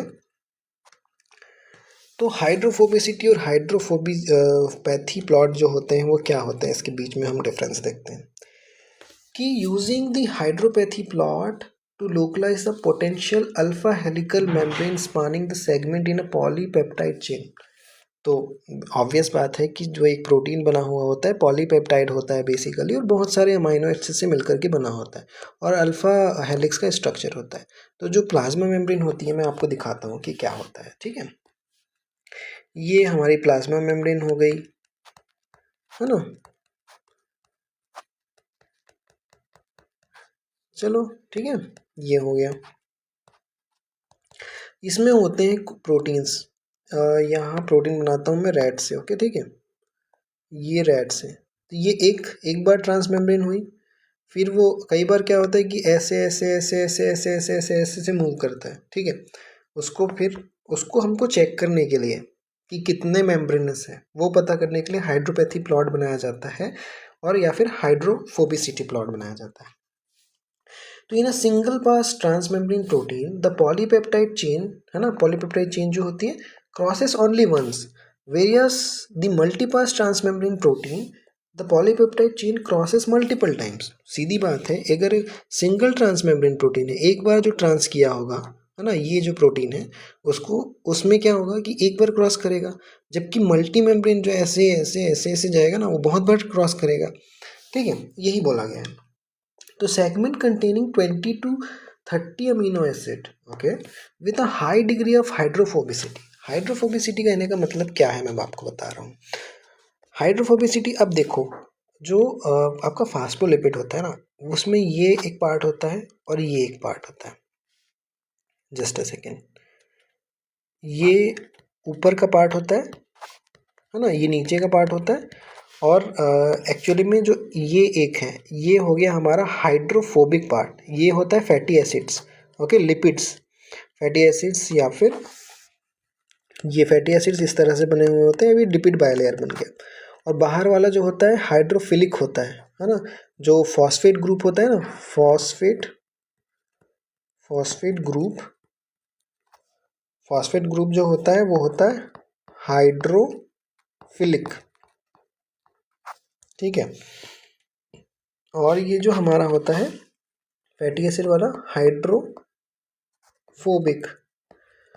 तो जब कोई ट्रांसमेम्ब्रेन, है ना, कोई ट्रांसमेम्ब्रेन क्रॉस करेगी ट्रांसमेम्ब्रेन प्रोटीन, तो ऐसे ऐसे ऐसे ऐसे ऐसे ऐसे करके ट्रांसमेम्ब्रेन करेगी। तो इसको ये वाला था ना जो, इसको हम, इसमें हाइड्रोफोबिक, यहाँ से अगर आपको गुजरना है, कहाँ से, यहाँ से अगर आपको गुजरना है तो हाइड्रोफोबिसिटी तो चाहिए ही चाहिए, है ना, यहाँ से मूव करने के लिए। तो अब एक बार क्रॉस की तो एक हाइड्रोफोबिक का आपको एक डायग्राम मिलेगा, एक पीक मिलेगी। दो बार करेगा तो दो पीक मिलेगी, तो उसी को बोलते हैं कि hydrophobic part. Number of hydrophobic segments, ठीक है, एक है, इसका मतलब एक बार ट्रांसमेम्ब्रेन किया गया है, ठीक है। तो significant hydropathy plot tells about number of hydrophobic और transmembrane segments. Hydrophobic amino acid जो कि नॉन पोलर अमीनो एसिड होते हैं, है ना, जो हाइड्रोफोबिक होते हैं, पॉजिटिवली हाइड्रोपैथी दिखाते हैं। पॉजिटिव हाइड्रोपैथी इसलिए दिखाते हैं क्योंकि वो नॉन पोलर होते हैं। नॉन पोलर मतलब कि they will not dissolve with the water, है ना। और हाइड्रोफिलिक अमीनो एसिड जो होते हैं, किसी भी एक जो पॉलीपेप्टाइड है उस पर किस तरह के प्रेजेंट हैं अमीनो एसिड्स, उस पर डिपेंड करता है। तो जो हाइड्रोफोबिक अमीनो एसिड्स होते हैं ना, वो पॉजिटिव हाइड्रोपैथी प्लॉट दिखाते हैं, जबकि जो हाइड्रोफिलिक होते हैं अमीनो एसिड्स जो कि पोलर होते हैं, जो वाटर सॉल्युबल होते हैं, नेगेटिव हाइड्रोपैथी दिखाते हैं। तो अब मेरे को एक सिंपल बात बताओ कि अगर किसी मेम्ब्रेन, बायलेयर मेम्ब्रेन से किसी भी चीज़ को गुजरना है ना, यानी कि किसी प्रोटीन को गुजरना है, किसी पॉलीपेप्टाइड को गुजरना है, तो उसमें कोई ऐसा पार्ट तो होना चाहिए जो कि हाइड्रोफोबिक हो। अगर हाइड्रोफोबिक नहीं होगा तो यहाँ से कैसे गुजर पाएगा? यहाँ तो चल जाएगा काम, है ना, और यहाँ पे भी काम चल जाएगा, पर यहाँ पे गुजरने के लिए, यहाँ से गुजरने के लिए आपको हाइड्रोफोबी तो होनी चाहिए ना। ठीक है, तो नेगेटिव हाइड्रोपैथी, जो अगर पोलर होगा तो उसमें नेगेटिव दिखेगा। तो अब देखो अच्छे से समझना, hydropathy plots can not identify the membrane spanning segment of beta barrels, इसलिए क्योंकि बीटा बैरल ऐसे होते हैं, ठीक है, ऐसे होते हैं, बाहर कुछ भी हो सकता है, अंदर क्या है पता नहीं चलता, लेकिन जो अल्फा हेलिक्स होता है ऐसे होता है, उससे पता चल जाता है। From such plots it is estimated that the 30% of an organism protein are transmembrane proteins. ठीक है, ये एक पूछ सकता है, 30% of organism protein are transmembrane protein. तो यहाँ पे ग्राफ, हम एक हाइड्रोपैथी प्लॉट देखते हैं। एक प्रोटीन का हाइड्रोपैथी प्लॉट चेक किया गया और रेसिड्यू मतलब कि अमीनो एसिड्स के नंबर थे, 130 अमीनो एसिड्स मानी 130 पेप्टाइड्स के बने हुए थे। ठीक है, तो हमने जब उसका हाइड्रोपैथी इंडेक्स देखा और हमको पता चला कि ऐसे ऐसे जा रहा है, बहुत नेगेटिव है, बट एक सडन पीक आया, दैट इज़ पॉजिटिव पीक। यानी कि पॉजिटिव पीक आया मतलब, देखो ध्यान से देखना, पॉजिटिव पीक आया यहाँ पे, मतलब कि पॉजिटिव हाइड्रोपैथी आई, मतलब कि नॉन पोलर, नॉन पोलर मतलब कि हाइड्रोफोबिक, हाइड्रोफोबिक हुआ इसका मतलब कि पक्का वो मेम्ब्रेन से क्रॉस किया होगा। तो यह एक बार मेम्ब्रेन से क्रॉस किया, ठीक है, तो एक इस कॉल सिंगल ट्रांसमेम्ब्रेन। तो जो ग्लाइकोफोरिन होता है ना, ग्लाइकोफोरिन, वो सिंगल ट्रांसमेम्ब्रेन प्रोटीन होता है। Glycophorin is a, just a second, single transmembrane protein, इसलिए सिंगल आपको एक पॉजिटिव पीक मिला। ठीक है, नाउ बैक्टीरियल रोडोप्सिन, ठीक है, बैक्टीरियल रोडोप्सिन जो होता है 7 ट्रांसमेम्ब्रेन प्रोटीन होता है। क्या होता है? 7 ट्रांसमेम्ब्रेन प्रोटीन। ओके, देखते हैं उसका जो हाइड्रोपैथी प्लॉट होता है वो कैसा होता है। ठीक है, ये देखो, रेसिड्यू 250 अमीनो एसिड्स या पेप्टाइड बॉन्ड्स हैं, हाइड्रोपैथी इंडेक्स है। देखो यहाँ पे एक पॉजिटिव पीक आई, मतलब हाइड्रोफोबिक अमीनो एसिड थे, एक नेगेटिव पीक आई, यानी कि यहाँ पे हाइड्रोफिलिक थे, एक दूसरी पीक आई। देखो पॉजिटिव पीक्स गिननी है हमेशा, 1 2 3 4 5 6 7। ओके, 7 पीक्स आई हैं, इसका मतलब इसमें 7 टाइम्स ट्रांस मेम्ब्रेन होगा, मतलब 7 टाइम्स मेम्ब्रेन को क्रॉस किया होगा इसने। ओके, ठीक है, तो हाइड्रोपैथी प्लॉट क्या बताता है, टाइप से समरी समझ लीजिए इसकी, है ना। तो a graph shows hydropathy values plotted against amino acid residues. Positive hydropathy means hydrophobic, negative hydrophobic means hydrophilic. Okay, so the hydrophobic regions are numbered 1 2 3 4, and the second graph, okay, here 1 2 3 4 5 6 7, these peaks represent potential membrane spanning hydrophobic membranes. Positive peaks आ रही हैं, इसका मतलब कि hydrophobic है, hydrophobic है इसका मतलब कि एक जितनी पॉजिटिव आई उतनी बार उसने मेम्ब्रेन को उसने क्या किया, क्योंकि पॉजिटिवली चार्ज है ना, पॉजिटिवली चार्ज है, और जबकि इधर नेगेटिवली चार्ज है।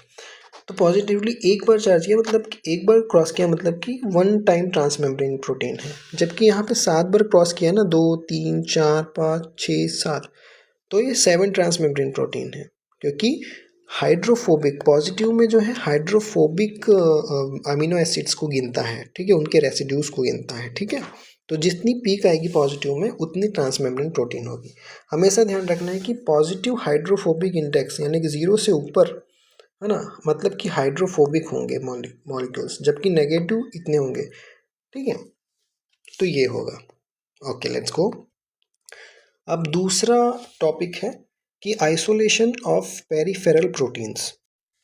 तो यहाँ पे क्या होता है कि peripheral membrane proteins are soluble in reagent that disrupt the protein-protein interaction without disrupting the bilayer. ये बेसिक टेक्निक है कि किसी भी पेरिफेरल प्रोटीन को कैसे आइसोलेट किया जाए। पेरिफेरल प्रोटीन का बेसिक मतलब क्या है कि जो पेरीफेरी में प्रेजेंट हो, यानी कि एक प्लाज्मा मेम्ब्रेन ऐसे गई है, लिपिड बायलेयर है और उसमें से हमको प्रोटीन निकालना है। तो पेरीफेरी में जो प्रेजेंट होता है, यहाँ पे जो प्रेजेंट होता है, यहाँ पे प्रेजेंट होता है, अंदर नहीं, इंटीग्रल नहीं है, पेरीफेरी प्रोटीन है। तो peripheral protein associated with the membrane through electrostatic interaction. ये एक इम्पॉर्टेंट पॉइंट है कि पेरिफेरल प्रोटीन्स प्लाज्मा मेम्ब्रेन से कौन से इंटरेक्शन या कौन से बॉन्डिंग से लिंक्ड होते हैं। ठीक है, तो इलेक्ट्रोस्टैटिक इंटरेक्शन जो होता है उससे और हाइड्रोजन बॉन्डिंग से जुड़े हुए होते हैं प्लाज्मा मेम्ब्रेन से। They are held by hydrophilic domain of integral protein with the membrane lipid. तो मोस्टली ये देखा गया है क्योंकि वो मेम्ब्रेन को क्रॉस भी नहीं किए हैं, बाहर पे प्रेजेंट है ना, तो मोस्टली हाइड्रोफिलिक देखा गया है इनको। ठीक है, तो they are held by non covalent interactions. हाँ, नॉन कोवेलेंट है, कोवेलेंट बॉन्ड नहीं बनाते। They are like electrostatic interaction और हाइड्रोजन बॉन्डिंग। ठीक है, पेरिफेरल प्रोटीन्स में be cytosolic and non cytosolic. इसको मैं अच्छे से समझाता हूँ। अभी ये एक हमारा एक सेल हो गया, ठीक है, ये हमारा सेल हो गया, यहाँ पे हमारा न्यूक्लियस हो गया, है ना, ये हो गया। ठीक है, तो इसमें बाहर प्रेजेंट है या अंदर प्रेजेंट है, तो ये नॉन साइटोसोलिक हो गया। ओके, क्योंकि उसके अंदर नहीं है, नॉन साइटोसोलिक। ओके, जबकि ये वाला जो इनर वाला हो गया, ये हो गया साइटोसोलिक, क्योंकि साइटोसोल है ना, सेल के अंदर है। तो दोनों हो सकते हैं पेरिफेरल प्रोटीन्स, आपको ये ध्यान रखना है। ठीक है, अब यहाँ पे देखते हैं कि आइसोलेशन किस थ्रू पे होता है। चेंज इन द पीएच और आयोनिक स्ट्रेंथ। जब हम उस पर्टिकुलर सेल का आयोनिक स्ट्रेंथ चेंज करते हैं या फिर पीएच चेंज करते हैं, तो उससे हम इसको आइसोलेट कर सकते हैं। क्यों आइसोलेट कर सकते हैं? कि अगर हमने कोई इलेक्ट्रोस्टैटिक इंटरेक्शन के साथ छेड़छाड़ किया तो बेसिकली आइसोलेट किया जा सकता है। तो इसके लिए NaCl salt treatment, sodium chloride को हम लोग यूज़ करते हैं, ट्रीट करते हैं, जिससे पेरिफेरल प्रोटीन डिसोसिएट हो जाता है। क्योंकि इसमें आपने चार्ज को लाइक मैनिपुलेट किया, है ना, जो चार्ज था उससे हटा दिया, तो अब वो इंटरेक्ट नहीं कर पाएगा, जिस वजह से वो डिसोसिएट हो जाएगा। इंटेक्ट सेल और सॉल्ट ट्रीटमेंट से सिर्फ non cytosolic part of peripheral protein will be dissociated. जब अगर सेल इंटेक्ट रहेगी और सॉल्ट ट्रीटमेंट दोगे, मतलब सेल का जो आपने सेल को डैमेज नहीं किया आपने यहाँ पे, ठीक है, सेल को आपने डैमेज नहीं किया है, तो साइटोसोलिक और नॉन साइटोसोलिक दोनों सेल हैं। तो अब जब आपने सॉल्ट ट्रीटमेंट किया तो सॉल्ट भी बाहर है और सेल इंटेक्ट है, तो ये बाहर वाला ही पेरिफेरल, यानी कि intact cell plus salt treatment, हाँ, सेल भी इंटेक्ट रहे और ट्रीटमेंट भी कर दें हम सॉल्ट से, तो non cytosolic part of peripheral protein will be dissociated. Non cytosolic मतलब कि ये डिसोसिएट होगा, अंदर नहीं जा रहा है ना सॉल्ट, और इस वजह और इससे क्या हो रहा है कि जो साइटोसोलिक प्रोटीन है वो नहीं आइसोलेट होगा, वो आपका नॉन साइटोसोलिक आइसोलेट होगा। ठीक है, ये थी बात।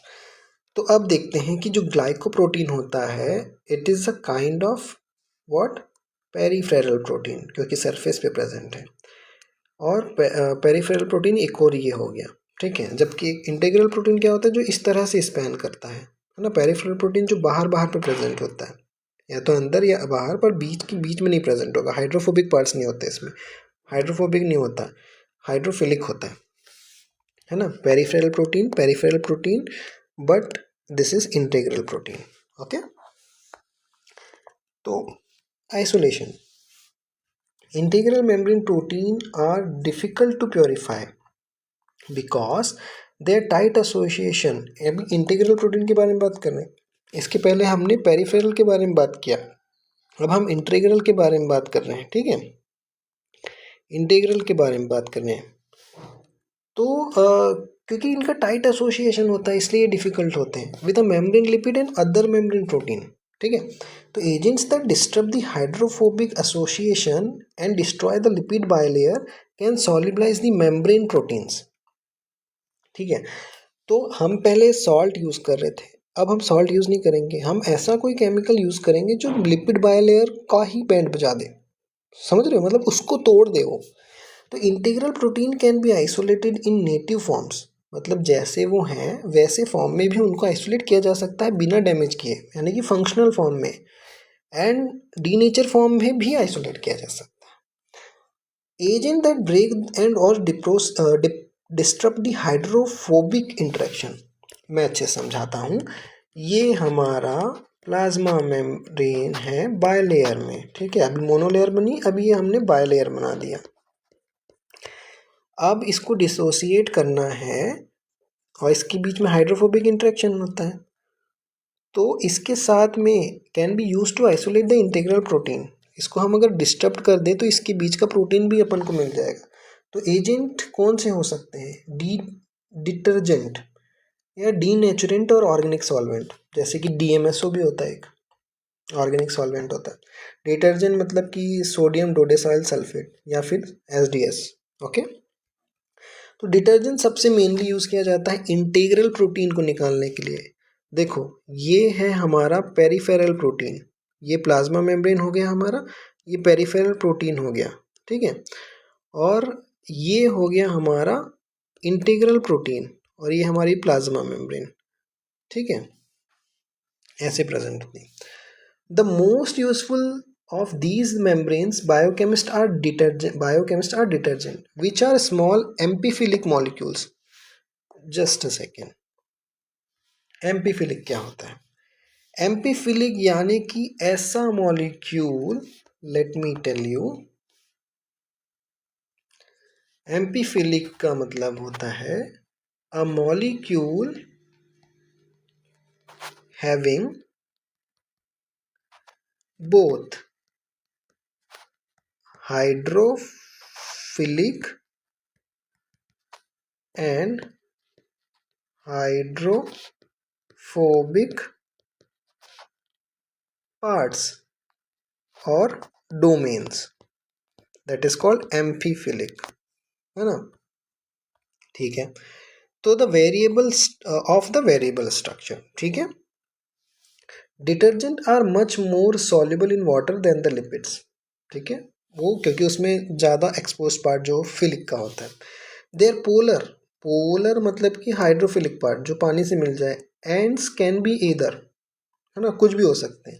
The charged ionic as the sodium dodecyl sulphate, है ना, या तो देखो आयनिक हो सकते हैं उनके हाइड्रोफिलिक पार्ट, या अनचार्ज नॉन आयनिक हो सकते हैं, जैसे कि ऑक्टा ग्लूकोसाइड और ट्राइटोन, ये तीनों के तीनों जो नाम लिए हमने डिटर्जेंट है। आपको बस याद रखने की एसडीएस में आयनिक चार्ज सोडियम होता है, लाइक आयनिक चार्ज पार्ट होता है पोलर वाला, और जबकि ऑक्टी ग्लूकोसाइड और ट्राइटन में अनचार्ज यानी नॉन आयनिक होता है। ये आपको रिकॉल करना पड़ेगा, ठीक है। देखो, डिटर्जेंट टाइप एनायनिक, एनायनिक मतलब कि जिसमें माइनस चार्ज होता है, ये है डोडेसाइल sulphate, sodium dodecyl sulphate. Cationic होता है सी टैब, सीट्राइल मिथाइल अमोनियम ब्रोमाइड, कुछ नहीं है, आपको सी टैब याद रखना है। कैटायनिक डिटर्जेंट सी टैब, एनायनिक डिटर्जेंट एसडीएस, और नॉन आयनिक होता है ऑक्टी ग्लूकोसाइड एंड ट्राइटन, ठीक है, ये दो को याद रखना है, डिटर्जेंट यहाँ से पूछ सकता है। देखो, इंटीग्रल प्रोटीन जो क्रॉस कर जाते हैं और या बीच में प्रेजेंट रहते हैं मेम्ब्रेन के, है ना, और पेरिफेरल प्रोटीन जो पेरीफेरी में प्रेजेंट होते हैं, सरफेस पे प्रेजेंट होते हैं। तो इनका एग्जांपल अल्फा हेलिक्स प्रोटीन होते हैं, हेलिकल एंजाइम ट्रांसपोर्टर या रिसेप्टर प्रेजेंट होते हैं, या बीटा पैरल भी होते हैं, ये इंटीग्रल प्रोटीन्स होते हैं। जबकि कुछ एंजाइम्स, एंकर या ट्रांसपोर्टर या कैरियर्स जो है पेरीफेरल प्रोटीन्स होते हैं, ठीक है। चलो, अब डिटर्जेंट का वर्किंग प्रिंसिपल देख लेते हैं। आयनिक के बारे में बात कर रहे हैं, यानी कि यहाँ पे एसडीएस और सी टैप के बारे में बात कर रहे हैं। तो डिटर्जेंट एम्पीफिलिक मॉलिक्यूल्स होते हैं, यानी कि इनमें हाइड्रोफोबिक पार्ट भी होता है, हाइड्रोफिलिक पार्ट भी होता है, जिस वजह से वो लिपिड के साथ में भी बाइंड हो जाते हैं और वाटर के साथ में भी हो जाते हैं, है ना। Disturb the membrane by intercalating into the phospholipid bilayer, है ना। मेम्ब्रेन को इसलिए करते हैं क्योंकि देखो, अब लिपिड में दो पार्ट होते हैं, एक तो हाइड्रोफिलिक पार्ट होता है और हाइड्रोफोबिक पार्ट होता है। अब ये दोनों ही पार्ट से ये लाइक एसोसिएट हो सकते हैं, है ना, क्योंकि डिटर्जेंट है, एम्पीफिलिक है। तो when mixed with the membrane the hydrophobic end detergent bind to the hydrophobic region of the membrane और प्रोटीन, है ना, where they displace lipid molecule with the collar of detergent molecule, है ना, lipid molecule के साथ में बाहर से वो डिटर्जेंट ज्वाइन हो जाते हैं. This binding tends to bring the membrane protein into solution as a detergent protein complex and form the micelle like cluster. आपसे ये पूछा जा सकता है कि व्हाट इज माइसेल. माइसेल कुछ नहीं होता है, ऐसे होता है कि बाहर पे हाइड्रोफिलिक पार्ट होंगे और इनसाइड पे हाइड्रोफोबिक पार्ट होंगे. ठीक है, इससे हमारा सिंगल बाइलेयर का जो बनता है ना, सिंगल लेयर सॉरी, है ना, मोनो लेयर, इसको हम बोलते हैं माइसेल्स. ओके, अब बात सिंगल माइसेल लाइक स्ट्रक्चर बनाते हैं, पर एकदम हमेशा नहीं बनाते हैं. ठीक है, डिपेंड करता है. तो स्ट्रॉन्ग आयनिक डिटर्जेंट जैसे कि sodium dodecyl sulphate can solubilise even the most hydrophobic membrane, okay, proteins by denaturing that. Strong detergent however unfold, denature कर सकते हैं कुछ प्रोटीन को by binding their internal hydrophobic core. तो कुछ प्रोटीन के हाइड्रोफोबिक के इंटरनल पार्ट जिनको हमको डिस्टर्ब नहीं करना है उसको भी कई बार कर देते हैं, जिस वजह से डीनेचर कर सकते हैं, thereby rendering protein inactive and unusable for the functional studies. तो इस वजह से तो कुछ आयनिक जो होते हैं वो डीनेचर कर देते हैं, इसलिए हम लोग नॉन आयनिक भी कई बार यूज़ करते हैं. Okay, because of charge detergent they disturb the ionic and hydrogen bonding too. ठीक है, ये इनका डीमेरिट्स होता है कि आयनिक होने के कारण वो हाइड्रोजन बॉन्ड या आयनिक इंट्रैक्शंस को भी ख़त्म कर देते हैं. ये उनका डीमेरिट्स है. Phospholipid bilayer with the membrane protein and non ionic detergent. Native proteins function. ठीक है, अगर नॉन आयनिक डिटर्जेंट यूज़ करेंगे जिसमें आयंस नहीं होंगे और फॉस्फोलिपिड की मेम्ब्रेन प्रोटीन को करेंगे तो नेटिव प्रोटीन मिलेगा, फंक्शनल प्रोटीन मिलेगा. ये उसका एडवांटेज है अगर आप नॉन आयनिक डिटर्जेंट यूज़ करते हो. फिर आप देखते हैं कि phospholipid bilayer with the membrane protein and ionic detergent. तो इसमें हो सकता है कि नॉन फंक्शनल प्रोटीन मिले क्योंकि वो किसी इंट्रैक्शन को डिस्टर्ब कर सकता है, डीनेचर्ड प्रोटीन अगर आपको आइसोलेट करना है तो. ठीक है, तो सोडियम डिऑक्सीकोलेट आयनिक डिटर्जेंट होता है. ठीक है, अब देखते हैं कैसे होता है. अभी देखो आप यहाँ पे एक अच्छी खासी मेम्ब्रेन है, इंटीग्रल प्रोटीन वहाँ पे प्रेजेंट है. अभी आपने क्या किया, मेम्ब्रेन डिटर्जेंट को डाल दिया, अब डिटर्जेंट उसके आसपास आया. अभी इसका हाइड्रोफिलिक पार्ट है, ये इसका ये हाइड्रोफोबिक पार्ट है. तो अभी क्या होगा कि ये इनसे जुड़ जाएंगे, इनके साथ में ये यहाँ यहाँ यहाँ यहाँ पे जुड़ सकते हैं, यहाँ यहाँ यहाँ पे जुड़ सकते हैं क्योंकि ये हाइड्रोफोबिक पार्ट है ना. तो ये वाले यहाँ से जुड़ सकते हैं, ये वाले जो पार्ट है वो ये वाले पार्ट से जुड़ सकते हैं, ये वाले पार्ट यहाँ वाले पार्ट से जुड़ सकते हैं. ओके, तो अब यहाँ पे क्या होगा कि डिटर्जेंट का माइसेल बना लेगा तो उसके hydrophobic part of detergent attach to the hydrophobic part of the protein. तो इस वजह से एक माइसेल बना लेते हैं डिटर्जेंट का मोनोमर. ठीक है, अगर मोनोमर है माइसेल बोलेंगे. ठीक है, तो integral protein solubilisation, a membrane protein can be solubilised by detergent in two ways. एक तो micelle formation around the membrane protein, या फिर है ना जो मेम्ब्रेन होता है दो तरीके से सॉल्युबलाइज हो सकता है. मेम्ब्रेन प्रोटीन दो तरीके से डिटर्जेंट के साथ सॉल्युबलाइज हो सकता है. वो कौन से दो चीज़ हैं कि Michael formation around the membrane या फिर the protein become dissolve but does not form the myself. ये दो चीज़ें हो सकती हैं. ठीक है, अब हम बात करते हैं कि वर्किंग मैकेनिज्म नॉन आयनिक का. अभी तक आयनिक का पढ़ रहे थे, अब नॉन आयनिक का पढ़ेंगे. ठीक है, ये क्या करता है कि solubilising a membrane protein with a mild non ionic detergent, है ना, या फिर नो, है ना, the detergent disturb the lipid bilayer and bring the protein into solution as protein lipid detergent complex. ठीक है, आयनिक नहीं है इसीलिए प्रोटीन लिपिड डिटर्जेंट कॉम्प्लेक्स बनाता है. The phospholipid in the membrane are solubilised by the detergent. क्यों phospholipid solubilise हो रहा है डिटर्जेंट के साथ में, बताओ क्यों? क्योंकि एम्पीफिलिक मॉलिक्यूल हैं ये दोनों ही. लिपिड में भी हाइड्रोफिलिक पार्ट और हाइड्रोफोबिक पार्ट है, जबकि डिटर्जेंट में भी हाइड्रोफोबिक और हाइड्रोफिलिक पार्ट है. तो अब ये हाइड्रोफिलिक वाला हाइड्रोफिलिक से रिएक्ट करेगा, हाइड्रोफोबिक वाला हाइड्रोफोबिक से रिएक्ट करेगा, इस तरह की चीज़ें होंगी. ठीक है, the use of mild non ionic detergent. Okay, तो यहाँ क्या है कि लिपिड डिटर्जेंट मिसेल भी बनाता है phospholipid membrane. The use of mild non-ionic detergent for solubilizing and purifying and reconstituting functional membrane protein system, इसको यूज़ किया जाता है.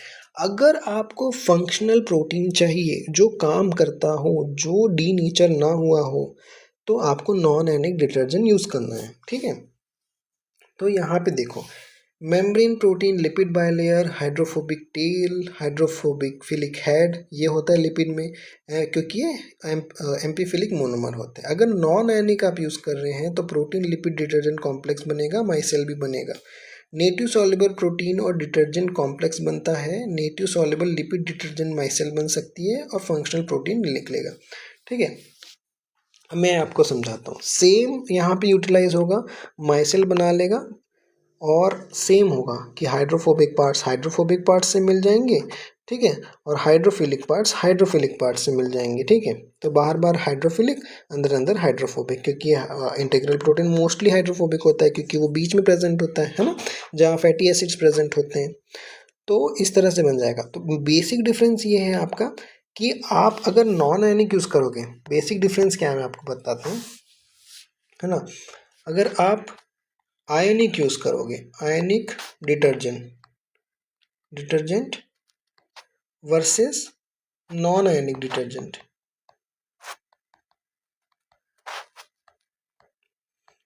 है ना। तो क्या क्या डिफरेंस है? अगर आप आयनिक डिटर्जेंट यूज़ कर रहे हो तो डीनेचर्ड प्रोटीन आइसोलेट मिलेगा, आइसोलेट होगा, ठीक है। और इसकी जगह अगर आप ये यूज़ कर रहे हो तो आपको मिलेगा फंक्शनल प्रोटीन नॉन आयनिक में, क्योंकि आयंस डिस्टर्ब नहीं करेंगे उसके फंक्शन को, तो फंक्शनल प्रोटीन मिलेगा, functional protein isolates. Okay, this is the thing. Okay, let's move further. Isolation of peripheral and integral membrane protein, जिसको हमने एक बार में बता दिया है कि पेरिफेरल मेम्ब्रेन, जिससे सॉल्ट एक्सट्रैक्शन या चेंज, पेरिफेरल प्रोटीन को निकालने के लिए सॉल्ट यूज़ करेंगे, NaCl यूज़ करेंगे, जिससे पेरिफेरल प्रोटीन जो कि आयनिक इंटरेक्शन या फिर हाइड्रोजन बॉन्ड बनाते हैं, नॉन कोवेलेंट बॉन्ड बनाते हैं, तो उसको बहुत ईजी होता है आइसोलेट करना, ठीक है। जबकि इंटीग्रल प्रोटीन को करने के लिए आपको डिटर्जेंट सॉल्युबलाइजेशन करना पड़ता है, जिससे इंटीग्रल प्रोटीन निकलते हैं, ठीक है। Okay, this was the thing. Let's move कि जो रेड ब्लड सेल्स होती हैं उसमें कितने तरह के प्रोटीन्स प्रेजेंट होते हैं। ये एक बेसिक क्वेश्चन, टाइप बी वाला जो क्वेश्चन होता है ना, पार्ट बी का क्वेश्चन की वन लाइनर होता है और उसमें से एक चूज़ करना होता है, तो ये उसके लिए बहुत इंपॉर्टेंट हो जाता है। तो आपको ध्यान रखना है कि कौन सी चीज़ कहाँ पे प्रेजेंट होती है। आपको ऑप्शन दे देगा और चूज़ करने बोलेगा कौन सा यहाँ से पेरिफेरल प्रोटीन नहीं है, या फिर पूछ लेगा कौन सा इंटीग्रल प्रोटीन नहीं है, या फिर ऐसे पूछ लेगा कि which is not which is peripheral protein, which is integral protein, ऐसा कुछ भी पूछ सकता है, लेकिन घुमा के पूछ सकता है। ओके, तो अब रेड ब्लड सेल में हम इसको डिस्कस कर लेते हैं। पेरिफेरल प्रोटीन क्या होती है? जो सरफेस पे प्रेजेंट होती है, ठीक है। और इंटीग्रल प्रोटीन क्या होता है? जो ट्रांस मेम्ब्रेन होता है, लिपिड बायलेयर को क्रॉस करता है, नॉन साइटोसोलिक पार्ट यानी कि एक्स्ट्रा सेलुलर से इंट्रासेलुलर, नॉन साइटोसोलिक से साइटोसोलिक पार्ट पे क्रॉस करता है, उसको बोलते हैं इंटीग्रल प्रोटीन्स। तो हमको देखना होगा कि ये जो हमारा सिस्टम है, ये वाला, ये है हमारा लिपिड बायलेयर। तो यहाँ पे, और ये हमारा जो है, ये outer like inner membrane, outer membrane का पार्ट, ठीक है। ये पेरिफेरल प्रोटीन हो गया। पेरिफेरल प्रोटीन में बैंड 4.1, बैंड 4.2, स्पेक्ट्रिन और एनकाइरिन, इनको याद रखना कि ये पेरिफेरल प्रोटीन है। ये अंदर के या बाहर के साइड प्रेजेंट होते हैं बट ट्रांस मेम्ब्रेन नहीं है, ठीक है। इंटीग्रल प्रोटीन जो ट्रांस मेम्ब्रेन प्रोटीन है वो है ग्लाइकोफोरिन, बैंड 3 एंड बैंड 7। आपको कैसे भी करके इसको याद रखना है, आई डोंट नो। एनकाइरिन देखो, इंटीग्रल प्रोटीन प्रेजेंट है, पेरिफेरल प्रोटीन प्रेजेंट है, एनकाइरिन। ग्लाइकोफोरिन ट्रांसमेम्ब्रेन प्रोटीन प्रेजेंट है, ओके। बैंड 3 देखो, बैंड 3 जो है ट्रांसमेम्ब्रेन प्रोटीन प्रेजेंट है, गेटिंग इट। और उसके अलावा बैंड 4 जो होता है, देखो यहाँ पे दिखा है, बैंड 4 जो है वो भी इंटीग्रल प्रोटीन है, ट्रांस मेम्ब्रेन नहीं है। बैंड 4.9 भी इंटीग्रल प्रोटीन है, ट्रांसमेम्ब्रेन नहीं है, ठीक है। टोपोमाइसिन भी ऐसा ही है, एक्टिन भी है ना। स्पेक्ट्रिन जो है, देखो स्पेक्ट्रिन डाइमर जो है इंटीग्रल प्रेजेंट है, ट्रांसमेम्ब्रेन प्रोटीन नहीं है, ठीक है, तो पेरिफेरल प्रोटीन होगा, ठीक है। Okay, so let's have a question in CSIR NET June 2017 में क्वेश्चन पूछा गया। ये क्वेश्चन क्या था? A membrane associated protein is composed of 7 alpha helix with each helix containing the 19 hydrophobic residues. 19 hydrophobic residues मतलब कि 19 टाइम क्रॉस किया। While treating the membrane with all kind of protease, protein को damage करने वाला enzyme protease, a major portion of this protein remains intact. क्या हुआ कि इन्होंने 19 बार ट्रांस क्रॉस 19 हाइड्रोफोबिक रेसिड्यू को प्रेजेंट कर, not 19 time transmembrane, okay, don't be confused here, मैंने यहाँ पे गलत बोल दिया। 19 हाइड्रोफोबिक रेसिड्यू मतलब कि 19 amino acid, non polar amino acid, यानी कि हाइड्रोफोबिक अमीनो एसिड।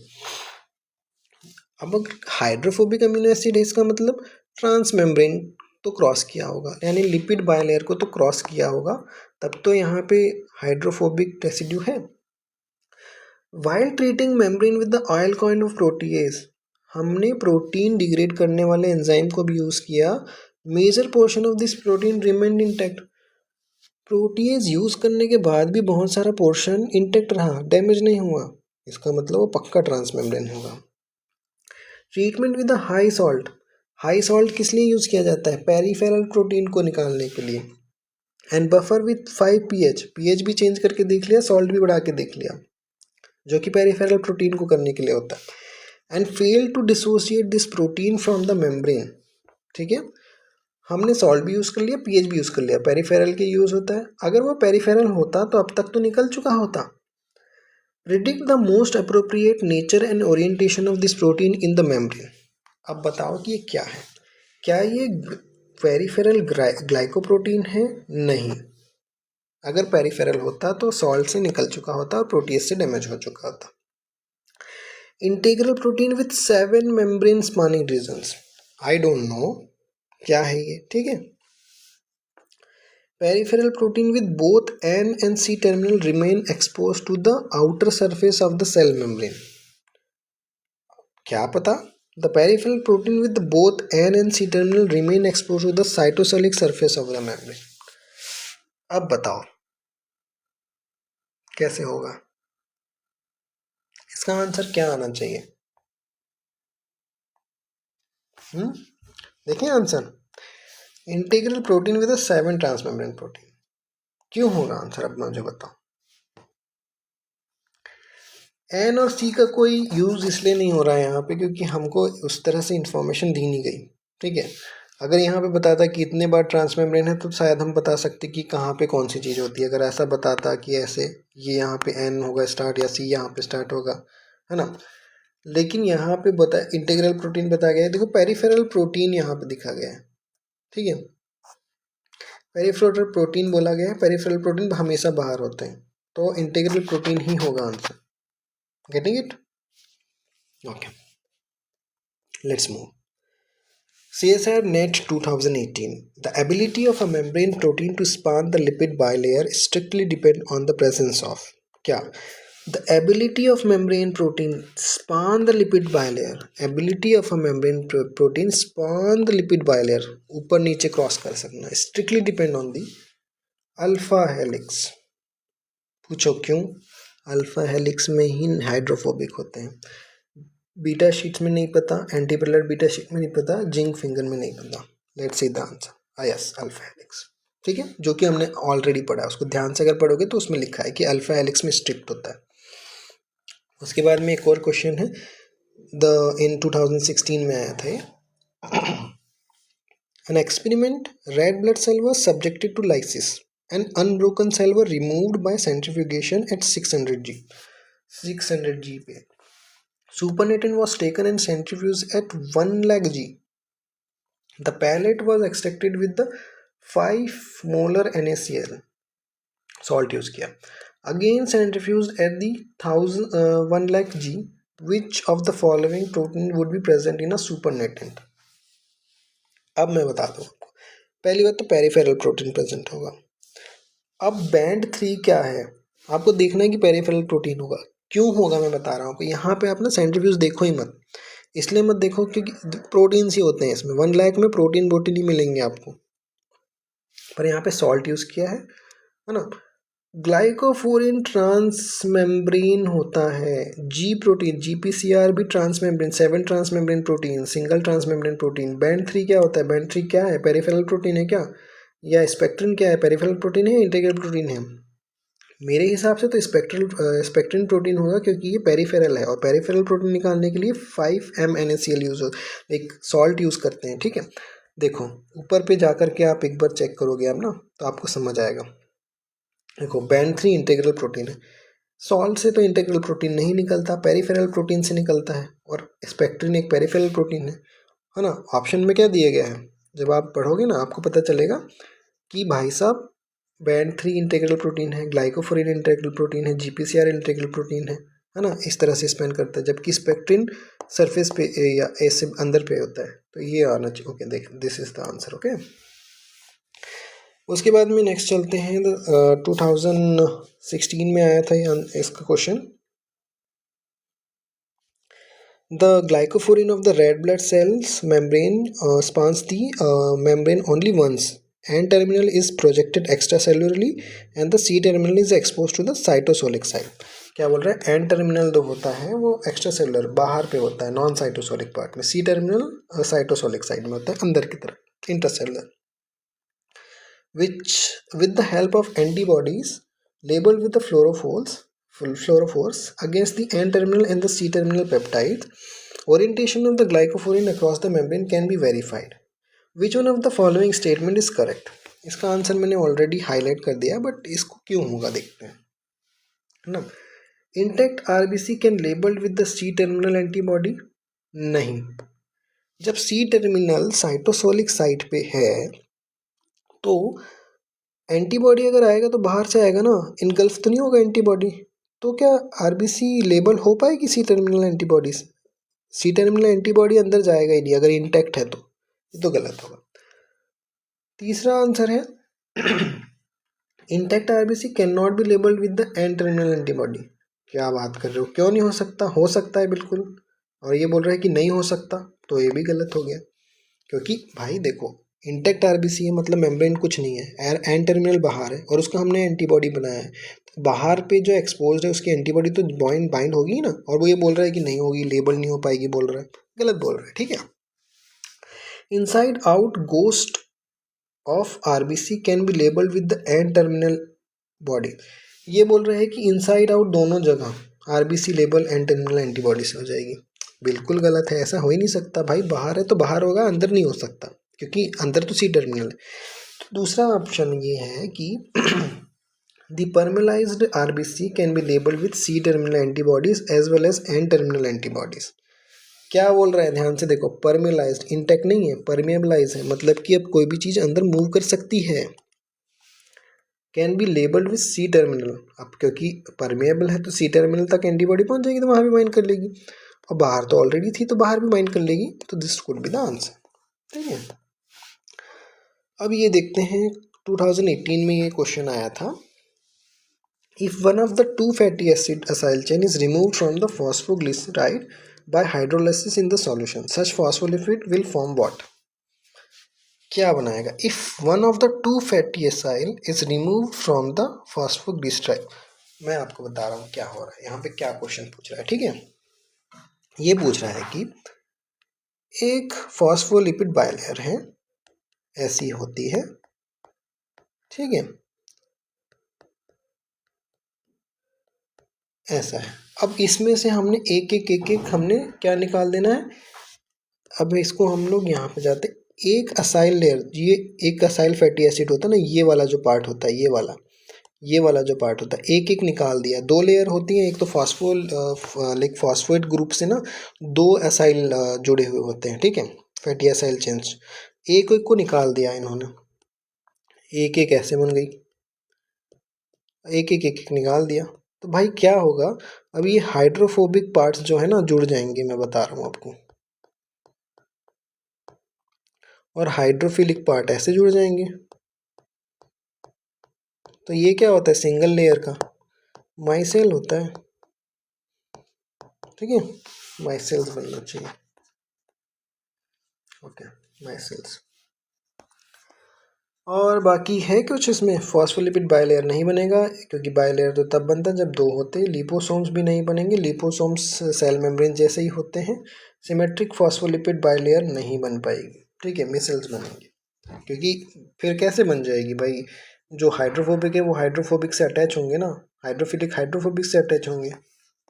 ठीक है, नेक्स्ट क्वेश्चन है, glycophorin having one highly hydrophobic domain. सीधी बात है, सिंगल ट्रांसमेम्ब्रेन प्रोटीन है ना, और hydrophobic domain is able to span a phospholipid membrane only. अब एक बात बताओ, एक ही हाइड्रोफोबिक डोमेन है, मतलब एक ही बार हाइड्रोफोबिकली बाइंड किया है, तो कितने बार एक मेम्ब्रेन से स्पान करेगा, एक ही बार करेगा ना, once. It's a very good question. Part B में अगर आपके कॉन्सेप्ट क्लियर है तो बहुत अच्छे से बन जाएगा, once. Okay okay, so this was the whole video about, the whole lecture is completed now. उसके बाद में अब हम लोग दूसरा तीसरा हम लोग क्लास करने वाले हैं। तीसरी क्लास में हम मोस्ट प्रोबेबली पढ़ेंगे the plasma membrane. Plasma membrane के बारे में सारी चीज़ें हम लोग पढ़ेंगे।